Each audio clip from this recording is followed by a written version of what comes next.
fallout from what looks like a serious health scare for Hillary Clinton, as both she and her husband do new interviews in an effort to convince America that she is healthy enough to possibly serve as our next president.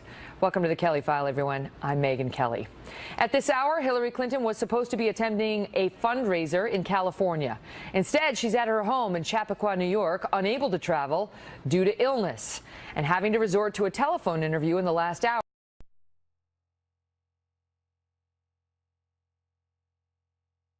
Her series of campaign trail coughing fits were nothing more than seasonal allergies.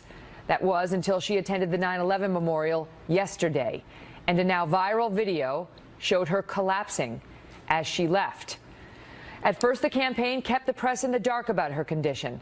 Then they said she was simply overheated. That was all, only to finally reveal hours later that she had actually been diagnosed with pneumonia days earlier. We'll discuss it all with Chris Stirewalt, Howie Kurtz, and Dr. Mark Siegel in a moment, but we begin tonight with Trace Gallagher reporting from our West Coast newsroom. Trace? Megyn, Hillary Clinton now claims she thought her cough really was allergies until she got diagnosed with pneumonia on Friday morning. She never explained tonight on CNN why she didn't disclose her illness to reporters on Friday night. And even on Sunday, after leaving a 9/11 event early, collapsing, and having to be dragged into a van by Secret Service, the campaign said Mrs. Clinton was just overheated. It took several more hours after the video went viral before the campaign finally released a statement from Clinton's doctor revealing she had been diagnosed with pneumonia and was dehydrated. At that point, even a top Democrat took a swipe at the veil of secrecy surrounding Secretary Clinton, apparently lumping everything from emails to illness. Former Obama senior advisor David Axelrod tweeted, quoting, "Antibiotics can take care of pneumonia. What's the cure for an unhealthy penchant for privacy that repeatedly creates unnecessary problems?" The Clinton campaign has since acknowledged mishandling information about the illness and claims to be working with her doctor on a full release of medical records that will show Mrs. Clinton has, quote, "no other undisclosed condition." Mrs. Clinton was not asked tonight about a report in our cousin publication, the New York Post, saying that after she collapsed on Sunday, she opted out of going to the emergency room and instead ditched her New York police escort and went to her daughter Chelsea's apartment. The Post says the move was to keep details of her medical treatment under wraps. The Clinton campaign has dismissed that. Mrs. Clinton walked out of her daughter's apartment, as you see, an hour later, saying she felt great. But tonight, former President Clinton told Charlie Rose this apparently has happened before. Watch. Well, if it is, it's a mystery to me and all of her doctors.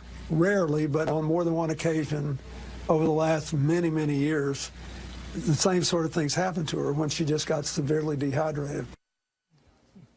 Tonight, Hillary Clinton says it's only happened twice that she can recall. Clinton says she plans to take a few more days off the trail. Her husband will pinch hit for her in the meantime. Megyn. Trace, thank you. Again, both Mr. and Mrs. Clinton spoke about this in just the last couple of hours. You just heard some of that. We have more. But first, we want to bring in Chris Stirewalt, our Fox News digital politics editor, Howie Kurtz, host of Media Buzz on Fox News, and Dr. Mark Siegel, a Fox News medical correspondent and NYU professor of medicine. Great to see you all. All right, so first of all, the question of whether it's happened before or whether this is an isolated incident. She was asked about that moments ago. Here is how she described her own history with what we saw on video yesterday. Watch. How often has this happened? Oh, I think really only twice that I can recall. You know, it is something that has occurred a few times over the course of my life, and, you know, I'm aware of it. I don't know. You tell me, Stirewalt, whether that had the ring of truth. Man, there is a reason Clintonian is an adjective, and this is some Clintonian business that's going down here. Bill Clinton says, rarely, it's so legalistic, rarely, but on more than one occasion over many, many years, so that it's open enough so that it covers all of the bases. The bases are covered, counselor. There's wiggle room at the end. So he says, oh, I guess I forgot about that other time I passed out. I forgot about the other time I collapsed. So the Clintons are Clintoning in full Clinton fashion tonight. Right. It just raises more questions. It's like, if I ask you, seriously, to the viewers sitting at home, if I say to you, how many times have you fainted in the past 10 years? Would you have to be like, well, it's like, none. I have never fainted in the past 10 years. I have it at the ready. I mean, you tell me whether she answered more questions or created more, Howie. Well, it really created more based on the fact that it's now the #1 story in the campaign. You know, Megyn, I was anchoring yesterday when the news broke, and what was stunning was not that she has pneumonia. Lots of people get pneumonia, but the realization that Hillary Clinton and her campaign spent days blatantly misleading the press and the public about her health. Now, imagine an alternative universe where on Friday, before the shaky 9/11 video and all that, she'd put out a statement. You know, I've got pneumonia. I'm going to take it easy a few days. It's a grueling campaign. I think people would have felt sympathy for her. Instead, this mishandling is causing more damage than a mere infection. I can defend her on that. I think, okay, you know, you're running for president, you have a grueling schedule, you're tough, you get a diagnosis of pneumonia. Obviously, it wasn't, you know, a catastrophic diagnosis because she did do a lot on Friday. And you think, I don't need to disclose. There's a lot of people get pneumonia. Why do I have to run into, it's not like I got a cancer diagnosis, right? But when she collapsed and tried to get the press pool away from her, Stirewalt, and then they tried to give us a bunch of baloney that she was just overheated, which was not true. That's when people said, there's more here. And if you are a person who is about 2/3 or close to 2/3 of the American electorate says is not honest and trustworthy, if you are that person and you are also a person with a history of health problems, including some serious ones, what is the dadgum only thing that you should never make sure that you ever do? Lie about your health. Don't do it. Big mistake. Although her doctor says she is in excellent health, her doctor says this is pneumonia and that she said tonight she needs to rest for 5 days and she's going to go back out there. Dr. Siegel, can I ask you about something else in this video? I'm not going to ask you to diagnose Hillary Clinton over the airwaves. I know you can't and you won't.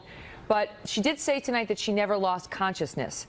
And I have to tell you, I'm not a medical professional, but that just doesn't look like it could be real based on this video. I mean, this doesn't look like dizziness. This looks like she went down, like she did lose consciousness, but what are your thoughts? Well, number one, Megyn, it is a video, but you're picking up something there, which is there seems to be a loss of muscle tone. That happens when you're in the process of blacking out. All of these questions are raising more questions. We need to know. You know, she fell and hit her head back in 2012. After that, I'd like to see the neurological records. I would want to see the MRIs. The less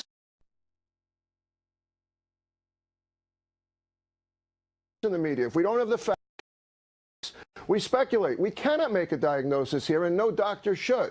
But we've seen enough. By the way, pneumonia, Megyn, I don't think it's such a minor thing. You know, you're given a diagnosis. If I diagnose somebody with pneumonia on a Friday, and pneumonia is usually a diagnosis made by a chest X-ray. You see a blotch there. An elderly person, if they had a fever, you know, Bill Clinton says she's dehydrated. Well, wait a minute. People don't walk around dehydrated. So if you get dehydrated enough from an infection to the point where you may black out or you have a fever, why would she be going to a memorial service? This is all questions. Well, I have another question for you on that, Dr. Siegel. If she has pneumonia, I know you can get either viral or bacterial, right?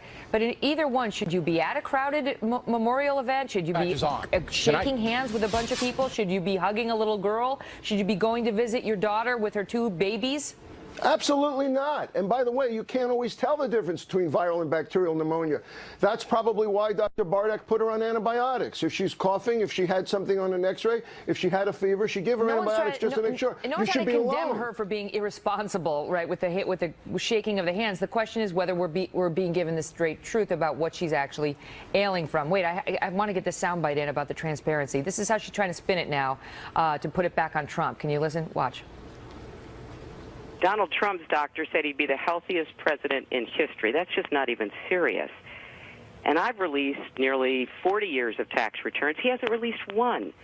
This is a man with unknown numbers of partners and investors who says he's doing 120 foreign deals. The American people deserve to know what he's up to and what he is hiding. So if we weren't fast enough, you know, I've talked to my staff. We you know, take responsibility for that. But the information is out there. You can't say the same thing about Donald Trump. Howie? You know, this carries uncomfortable echoes of the email scandal where information had to be dragged out over a period of months. And when a politician is cornered, they try to deflect. So rather than talk more about her own health problems and the fact that, you know, that the campaign was not straight, even on the day that it happened, ditching the press pool, she goes to Donald Trump's tax records. Now, Donald Trump should release his tax records. That's a separate issue. Even Hillary Clinton's liberal allies are having trouble defending her on this one. As we saw in that Axelrod tweet. Great to see you all. Thanks, guys. Thanks, Megan. You bet. Also breaking tonight, a late-day hearing on Clinton emails explodes into angry exchanges. What information do you believe that Congress does not have the right to see? Judge Andrew Napolitano and Larry Sabato are next on a Clinton campaign taking fire from all sides. And what would happen if she had to drop out of this race over health? Wait until you hear how that works next. Plus, Governor Chris Christie joins us to answer new charges that millions of Trump supporters are nothing more than a bunch of racist, sexist homophobes. And then, nearly 20 years after the murder of JonBenet Ramsey, the little 6-year-old girl, her brother, who was 9 at the time, is now speaking out for the first time ever in an interview with none other than Dr. Phil. Dr. Phil is here to show us what he learned. Busy night. We're right back. In the 20 years that have gone by, you're the one that has never spoken. You've never talked about this publicly, and you've decided to do so now. My question for you is why now and why here? Why not just say on Friday, as you said apparently to Senator Schumer on Sunday, you know, I have pneumonia, folks. I'm going to power through it. Why keep it a secret? Well, I just didn't think it was going to be that big a deal. You know, I know Chuck said today he didn't tell anybody. It's just the kind of happens to you, and you're a busy, active person. You keep moving forward. Breaking tonight, that was more from the phone interview Mrs. Clinton did last hour over on CNN as she recovers from some sort of health scare this weekend. So what if this thing is worse than they're letting on and she actually has to drop out? Joining me now, Fox News senior judicial analyst, Judge Andrew Napolitano, and the director of UVA's Center for Politics, Larry Sabato. Great to see you both. So this is actually reported by Cokie Roberts today, who said that for members of the Democratic Party, it has them very nervously beginning to whisper about her stepping aside and finding another candidate. Let me start with you on that, Judge. If they wanted to do that for some reason or needed to, who would decide who was going to be at the top of the Democratic ticket? The Democratic National Committee has all the power of the Democratic National Convention when the convention is not in session. So the 104 members of the DNC, the committee, by a simple majority vote, could remove her from the ticket and replace her. With anybody? With Tim Kaine? With Joe Biden? With anybody? Anybody who is a natural-born American and 35 years or older. Those are the only two requirements in the Constitution. Wow, that's fascinating. Now, this is all, you know, obviously we're ahead of our skis, but the point is, according to this reporting that Cokie Roberts offered on NPR, suggesting it's unlikely, of course, as well, but saying that this is being rumored. Larry, question for you. A lot of people, when they saw that yesterday, said, oh, she's done. She's done. You know, that it's over. Now she's come out with pneumonia. I'm fine. I'm back on the campaign trail in a couple of days. What say you as to the long-term effect of all this? Probably nil. First of all, she's very likely to recover from everything that I've seen unless they're hiding something. Second of all, having worked as hard as she's worked to get the nomination, I don't think you're going to see any Clinton, particularly this Clinton, step aside. And the third thing, and this is very important, Megan, people in this election have overwhelmingly made their decisions. The percentage is very, very high. These two candidates have strong profiles. People feel very strongly, whichever one they've chosen, they're very unlikely to switch. But what about the independents? You know, that sort of group of independents in the middle. Are they not up for grabs? There are a very small number of independents that actually aren't leaning one way or the other. A lot of people claim to be independents, but they're actually what we call hidden partisans. And when you push them a little bit in polling, they very quickly identify with one candidate or the other. They just want attention. They just want people to keep coveting them and running after them and trying to get their vote. All right. So your prediction is this doesn't change the polls, and does it change your electoral map at all? it doesn't change anything as far as I can see. It doesn't change the map. If there's any reaction in the polls, Megan, I think it's going to disappear within a week or two, again, assuming she fully recovers, and that's what the people close to her are saying. Okay, now I want to shift gears and go to the judge, because something big happened on Capitol Hill this evening in a hearing at the House Oversight.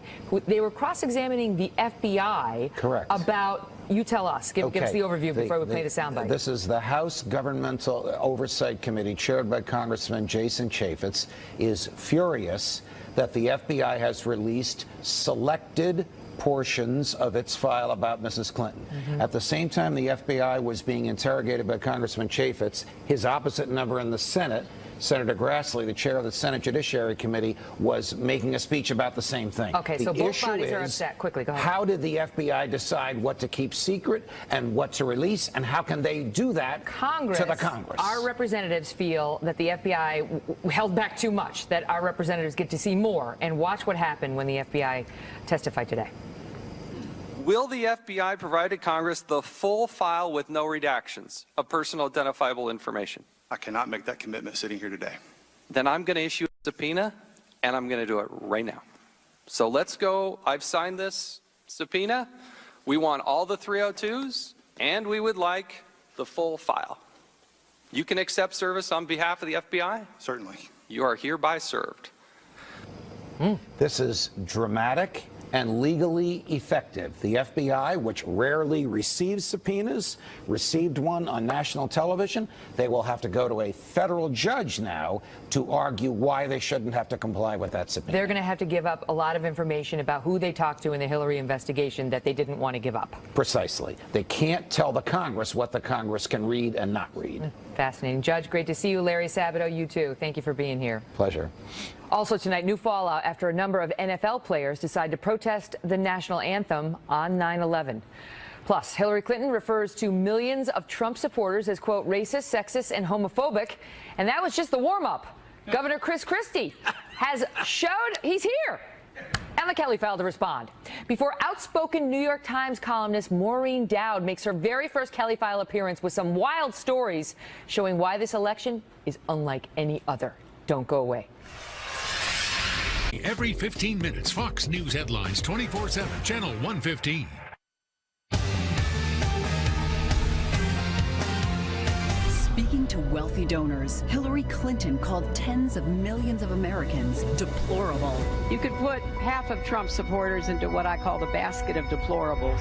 The racist, sexist, homophobic, xenophobic, Islamophobic, you name it. People like you, and you.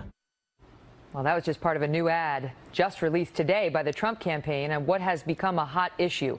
Hillary Clinton made remarks at a fundraiser this weekend that painted many Trump supporters as hateful. Watch.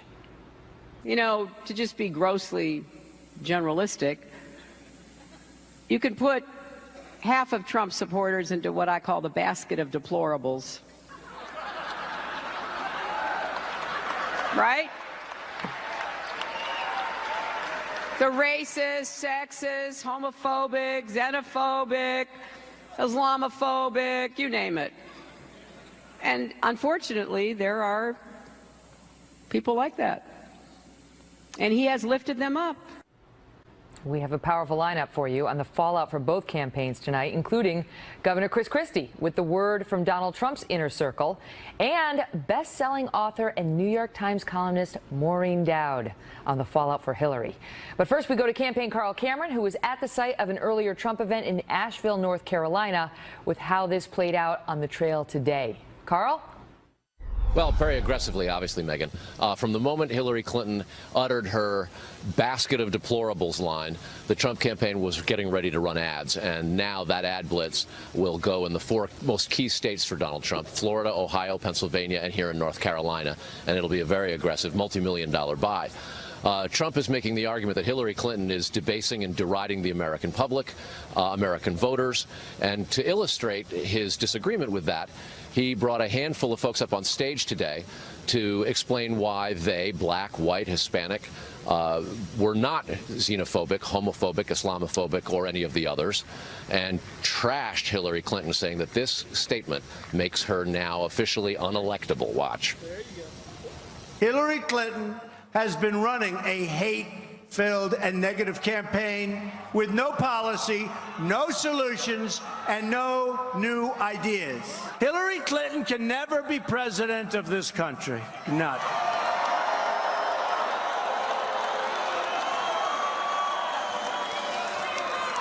What she just said shows what a low opinion she has of the American people.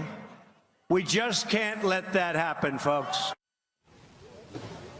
It's provided an incredible opportunity for Donald Trump, a man whose campaign started out with him talking about a ban on Muslim visitors and immigrants coming to this country, who referred to illegal Mexican undocumented aliens as rapists and criminals. And now he's got the upper hand, accusing Hillary Clinton of being the hater, so much so that he's essentially ignoring her health issues, focusing only on this for the time being. He'll be in Philadelphia tomorrow. Another opportunity for him to go into the inner city and talk about issues for minorities and those who need more economic opportunity, and again contrast what was thought to be his disadvantage as an advantage over Hillary Clinton for her basket of deplorables line. Megyn. Carl, thank you. Joining me now, Trump surrogate and New Jersey Governor Chris Christie. Governor, great to see you. Yeah, good to see you, Megyn. Do you find it ironic that she sat there and said that in front of a sign that read "Stronger Together"? The unifier? Yeah, her whole campaign has become very ironic. And this is the person who's supposed to be, according to Barack Obama, the single most qualified person ever to run for president of the United States. I'm sure that Thomas Jefferson and George Washington are really spinning in their grave at that one. Well, Trump says he's the most qualified. Well, and she has no plan. She has no plans, no substantive things that she's put forward. Now, she says she's going to bring the country together, yet she says that half of Donald Trump's supporters are deplorables, and that they're all kinds of racist, xenophobic, all the rest of it. You heard all of it. The fact is that this is a campaign that is just trying to run out the clock. She's devoid of any ideas. And by the way, the worst part of that is she's an elitist. 25 years in Washington, D.C. from Hillary Clinton. She's a Washington, D.C. elitist who now believes anybody else is beneath her. You know, her people say she's not the elitist. She wasn't born with a silver spoon in her mouth like he was. She wasn't raised in these New York City circles. She doesn't have a picture of herself at Mar-a-Lago in her white tennis outfit. You know, they're trying to say he's the elitist. She actually pulled herself up from nothing. Well, what she did was she and her husband set up a foundation that made them wealthy after they left office. And that's what she did. So now, if you want to call that, she spent her entire life in government service, except for her law firm years. But Megyn, if you listen to her, she was flat broke when she left the White House. Right. Okay, so all the pulling up by the bootstraps before then, I'm not to any way demeaning how hard she may have worked, but she said she was flat broke when she left the White House. Now all of a sudden they are multi-millionaires from foreign countries, from big corporations. They paid Bill Clinton for speeches right after they did a solid for the company. Yeah, and as Secretary of State, you wrote a check to the foundation. You got to go into the Secretary of State's office and have a meeting. I mean, if you call that pulling yourself up by your bootstraps, I call it ripping off the American people. Well, I'm talking about the difference between how they were raised and what kind of families they came from. But I want to ask you this, because she's talking about he's talking about her now running a hate-filled and negative campaign. That was Trump saying she's running a hate-filled campaign. That's been her allegation about him all along. And even though this is obviously a huge political blunder by her, do you think she has any sort of a point in raising that with him? Because, as you know, he has made some points that have been very controversial, like the Mexican judge can't decide my case because he's, quote, Mexican, but he's not Mexican, he's from Indiana. Well, listen, I think that Donald has said and gave a speech in North Carolina that I think was a meaningful moment in this campaign when he said that if he said things during the campaign that have hurt people, that he has real regret for that. Well, he didn't name anything, Governor. He didn't take responsibility for a single remark. Sure, he took responsibility for the fact that if he said things that hurt people, he regrets it. Have you heard Hillary Clinton say that? Megyn, but seriously what kind of taking responsibility is that? If somebody on your staff came to you and said, you know, I'm sure I've done some wrong things over the past like 8 years, and I take responsibility, that's meaningless. Well, that's not 10 or 8 years. Here's the thing. Hold the two of them to the same standard. Hillary Clinton does not express regret over the things that she's done and said about Donald Trump and what she called She says she regrets his comment. She's sorry as a political matter. She regrets it because it's now been stuck in her ear on national television, not only by paid media, but by free media who thinks it's ridiculous. She said it repeatedly. Nobody called it to her attention the first time. that's a really stupid and offensive thing to say. Yeah, well, you know why? Two reasons. One, she doesn't have people around her who speak the truth to her. That's pretty obvious. And secondly, the other problem is she believes it. That's what she believes. You know, sometimes people say things over and over again that are wrong, where we sit back and say, how could they possibly say that? Here's how. They believe it. All right, I got to ask you one other thing. Sure. So I haven't seen you since you became a Trump surrogate, and you took a lot of heat from people for that. And I just went back and looked at Jennifer Rubin, conservative columnist for the Washington Post, wrote that you'd been ruined by it. You'd gone from someone admired for your political talent to the object of derision as an errand boy. Yeah. Ouch. Yeah, well, seriously, I don't really care what someone like Jennifer Rubin says if I'm an object of derision to her, because what I'm trying to do is to make sure that the nominee for President of the United States of my party is the best possible nominee he can be, and make sure that Hillary Clinton doesn't get into the White House. I think I'm doing the right thing. Governor, great to see you. Thanks, Megyn. Great to be with you. Joining us now with more in a Kelly File. First, New York Times columnist Maureen Dowd. She has a new book out tomorrow entitled The Year of Voting Dangerously, The Derangement of American Politics. Maureen, great to have you here. Thank you, Megyn. This is an award-winning, Pulitzer Prize-winning journalist, so we're honored to have you here. I want to start with, because you have been tough, very tough on both sides. And I can't tell who you're going to vote for. I'm not going to ask you that. But it's not like, I know our viewers are thinking, New York Times! But you've been just as tough on her as you have on him. Basket of deplorables. What did you think when you heard that? Well, the first thing I thought is that's my family they're talking about. Because Trump supporters. Yeah, because I have essays in the book by my brother and sister who are both explaining why they're going to vote for Trump. And it gave me a very interesting insight into what Paul Ryan and Mitch McConnell must be thinking but can't say. You know, how your kind of average khaki-wearing, golf-playing country club guy like my brother is twisting and turning a little bit about voting for Trump because he really wants Hillary to be defeated. But on the other hand, after the Khan family mess, you know, he called me and he said, can I kill the essay? And I said, no, it's already gone to print. The Muslim family, the Gold Star Muslim family. You know how it is with Trump. Every day and every hour, they change their mind about whether they can support him. And my sister got off the bandwagon after Trump retweeted the unattractive picture of Heidi Cruz. And I told that to Trump. I said, you know, you lost my sister's vote. This is in the book. And he paused and he said, are you serious? And I said, yes. And he goes, well, you know, it wasn't that unattractive a picture. And I said, yes, it was. Why don't you just apologize for it?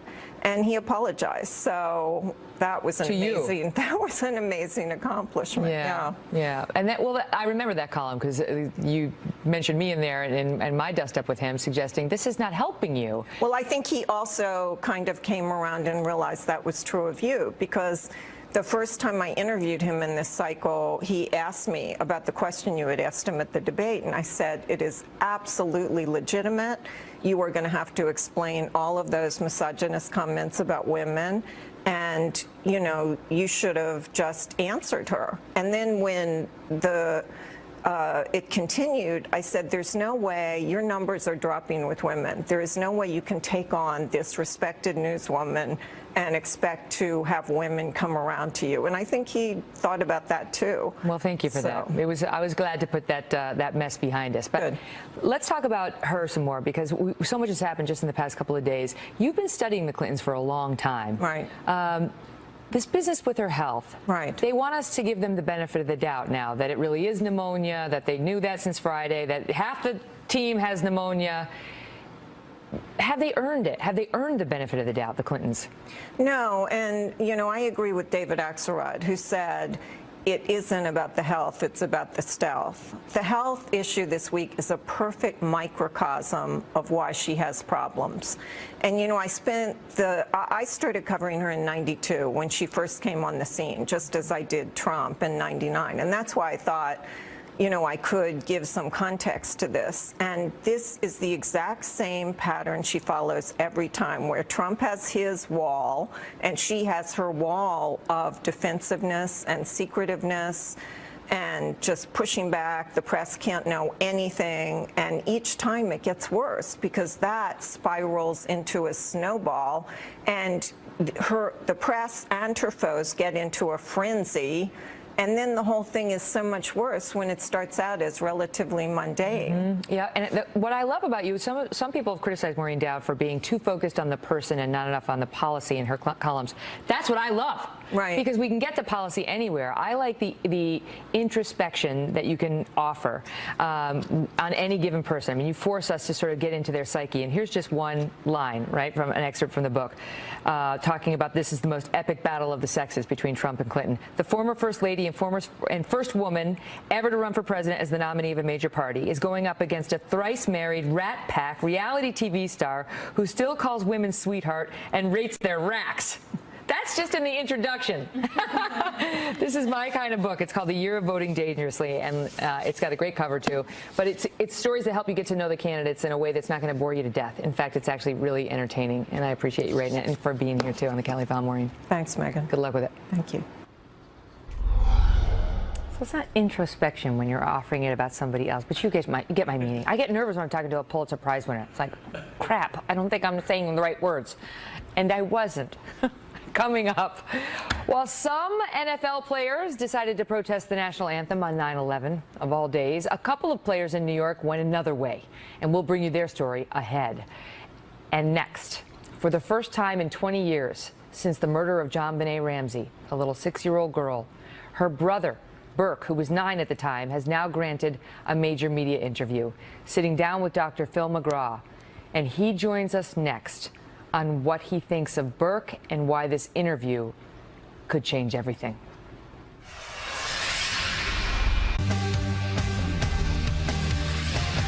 Nearly 20 years after one of the most infamous murders in recent memory, Americans are hearing for the first time ever from a person many considered to be one of the prime suspects. Much of the nation was caught up in the coverage surrounding the murder of 6-year-old JonBenét Ramsey, with some believing the young beauty queen was killed by a still unknown intruder. Others focused on her parents. Now, for the first time ever, we are hearing from the other person most often suspected in JonBenét's death, her brother. And in a sit-down interview with Dr. Phil, Burke Ramsey not only discusses the night of his sister's death, but his nearly 2 decades of silence. I think people are reacting to the fact that you seem to be unbothered by all of this. Yeah, well, I can tell you I was very emotional at the Fernies, and I would just randomly cry out of nowhere.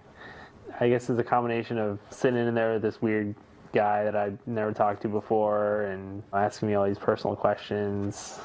It's a combination of that and just kind of, at some point you have to move on, and I'm not saying I moved on then. It might have been kind of the other end, as I didn't really get it, but you got to stop crying at some point, I guess. Joining me now, host of Dr. Phil and co-creator of the brand new CBS show, Bull, Dr. Phil McGraw. Great to see you, Dr. Phil. Good to see you. So this is big because he hasn't spoken in 20 years, and this is going to be his one and only interview. That's right. And, you know, we refer to this as a cold case because of the 20 years, but it really never got cold. This case is at the 20-year anniversary, but during the ensuing 20 years, the internet has been abuzz about this. People have continued to focus on this, and there are major factions that passionately adhere to one theory or another. Mm-hmm. And the missing link in that 20 years has been Burke Ramsey, because he was the one person known to be in that house the night of the murder that has never spoken publicly. She was 6, he was 9 at the time. Right. His parents said he weighed 60 pounds. This young girl was sexually assaulted. She had her head bashed in. She was strangled with a cord, with a slip knot tied to it. And a DA and a judge have both said it was not Burke Ramsey. It wasn't anybody in that house. And yet his demeanor was so bizarre with you, it already has people wondering what's going on there. Well, here's the thing. This young man had a very unusual upbringing because at the very beginning, someone said to the Ramseys, the Boulder Police Department are targeting you. And so they lawyered up very early on, whereas normally you would think parents would be saying, look, exclude me, do anything you need to, DNA, polygraphs, interviews, blood test, whatever, to exclude me so you can go after the real killers. But instead, they lawyered up and started taking a defense defensive posture because the Boulder police were singularly looking at them. And as a result, a siege mentality set in, and Burke was held back from the media, held back from the police. And so for 9 years, until he reached his age of majority, they held him back. And then at that point, he decided to go off the grid. And he is socially uncomfortable. He works as a computer analyst now, but he doesn't go in. He works remotely. So he still is a very isolated guy. Do you ask him explicitly whether he committed this murder? Well, I know you did. What do you think? Of course, I mean, at one point, I asked him straight up, did you murder your sister, JonBenét Ramsey? Do you believe your mother murdered your sister, JonBenét Ramsey? What did you know? What did you see? What did you hear? All the things that people are interested in. There's a boot print of a boot that he supposedly had that brand and that size right next to the body. I asked him about that, and he makes a shocking disclosure about that. So this is an ongoing series now with Dr. Phil. He's got several sit-downs with Burke Ramsey, which you can see on the #1 rated Dr. Phil show. But this is not enough for Dr. Phil to have the #1 show and to have an exclusive like this. He also has to launch another show because he must dominate the airwaves. Must. And the new show is going to be based on a fascinating career that you used to have. It's called Bull, and it involves a jury consultant, which is how you met Oprah during her Mad Cow, the beef trial back in the day. Let's just watch a little clip from the show. Dr. Bull profiles every juror, their behavioral patterns, what they click on, likes, avoidances. Then we create a mirror jury and run mock trials. It all gets plugged into a matrix that is scary in its predictive efficiency. Dr. Bull knows how they'll vote even before they do. Was that true for you? Know how the jury will vote even before they do? Well, there was certainly a lot of research that went into it. And what we're doing with this show is showing people what goes on in big-time litigation that they don't know about. We are pulling back the curtain. Because everybody thinks that when the lawyer stands up and he's got his 3x5 card and he or she's standing there with that, it's got name, age, occupation, that's what they know about that juror. Not even almost. They know what your divorce proceeding looked like. They know all sorts of things. We got pictures of your house. We know what bumper stickers are on your car. We know everything you have done for the last 20 years before you sat down. Okay, Settle for More is the name of my book, and it is coming out November 15th. And it is based on my own life philosophy, which is based on Dr. Phil's philosophy, one of the many, which is the only difference between you and someone you envy is you settled for less, which I heard this sage say one night many moons ago, and finally the light bulb went off. I can settle for more. I can change my life, and I did. And boy, did you ever. So now I'm going to come on your show. That's right. In a big sit-down interview to promote the book when it comes out, and I want to know this. Are you going to, is it going to, like, you're going to try to make me cry? What's going to happen? Of course I'm not going to make you cry, but I am going to ask you important questions out of that book because you have had an amazing ride, don't you agree? It's been a crazy year in particular. And you took some chances that would make grown men throw up when you walked away from what you walked away from to do what you're now doing. Yeah. And I mean, after everything you had done, everything you had achieved, to walk away from that to do this, that took some guts. Thanks, Dr. Phil. And you did it. Honestly, it was a situation which I think a lot of people can relate to, where I was desperately unhappy and didn't really realize it. And then one night sitting there, I was watching the Oprah show, and who came on? This guy. And I was just ready to hear it. So thank you for that. You're kind to say that. If you ever wake up and you're doing what you're doing today simply because it's what you were doing yesterday, instead of because it's what you want to be doing, man, you got to start looking at your whole card. It's a great note to leave it on. Great to see you. Good to see you. See you in November. All right. So smart. There's always like pearls of wisdom every time. I love it. Up next, some NFL players protest on one of the most tragic days in American history, but fellow athletes respond in powerful displays of their own. Stay tuned.